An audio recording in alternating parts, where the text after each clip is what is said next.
அவனுக்கு வந்து ஸ்கூல்ல வந்து சார் அடிச்சு தலையில ஸ்டிக்கால் அடிச்சிட்டாரு.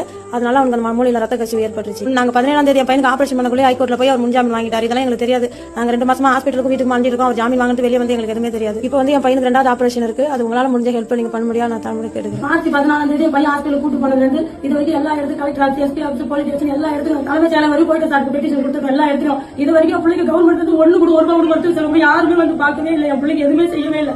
போனதுக்கு நீங்க ஒரு தலைமைச் செயலருக்கு போற 3 மாசம் ஆகி நீங்க தான் கடன் வாங்கி செய்யணும். நாங்களே கடன் நம்பி யாரு கொடுப்பா? ஒரு தலைமைச் செயலர் சொல்றாங்க அதிகாரி உள்ள கொண்டு கடன் வாங்கி பாருங்க, ஒரு கவர்மெண்ட் அப்புறமே செய்யும் சொல்றாங்க. விழுப்புரம் மாவட்டத்துல கடந்த மார்ச் மாசம் ஒரு ஆசிரியர் ஒரு மாணவனை குச்சி வச்சு தலையிலே அடிச்சிடறாரு.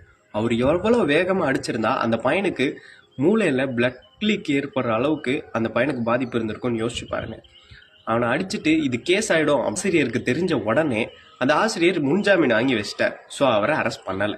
மூளையில பிளட் லீக் இருந்ததுனால இந்த மாணவனை காப்பாத்துறதுக்கு அவங்க ஃபேமிலி கடந்த 1.5 மாசமா போராடிக்கிட்டு இருக்காங்க. இந்த மாணவனை இப்படி பண்ணிட்டு அந்த தப்பிச்ச ஆசிரியரை பத்தி கூட இவங்க யோசிக்கல. தான் பையனை எப்படி காப்பாத்துறது அப்படிங்கறத தான் இவங்க யோசிச்சுட்டு இருக்காங்க. எல்லா பேரண்ட்ஸுமே அதை தான் யோசிப்பாங்க. அந்த ஆசிரியர் அவர்களை பெற்றோரே அடிக்கக்கூடாது அப்படின்னு ஒரு சட்டம் இருக்கு. ஆனா கண்டிக்க வேண்டிய விஷயங்களுக்கு கண்டிச்சு தான் ஆகணும். ஆனா ஆசிரியரா இருந்துகிட்டு தலையில ஸ்டிக்க வச்சு இப்படி ஃபோர்ஸா அடிக்க வேண்டிய அவசியம் என்ன? அந்த பையன் அப்படி என்ன தப்பு பண்ணிட்டான்? என்ன தப்பு வேணா பண்ணியிருந்திருக்கட்டும். பேரண்ட்ஸை கூப்பிட்டு வச்சு பேசி இது பண்ணுங்க. அதை விட்டுட்டு நீங்களாவே தலையில இப்படி ஸ்டிக்க வச்சு அடிச்சு இன்னைக்கு அந்த மாணவன் ஒரு சீரியஸான நிலைமையில படுத்து கிடக்குறான். நீங்க முன்ஜாமீன் வாங்கிட்டு வீட்டுல உட்காந்துக்கிட்டீங்க. அவனை காப்பாத்துறதுக்கு வழி தெரியாம அவங்களோட பேரண்ட்ஸ் அலைஞ்சுக்கிட்டு இருக்காங்க. விழுப்புரத்துல இல்ல என்னோட ஆபரேஷனுக்கு ஹெல்ப் பண்ண முடிஞ்ச யாராவது இந்த வீடியோ பாக்குற வரைக்கும் தயவு செஞ்சு ஷேர் பண்ணுங்க.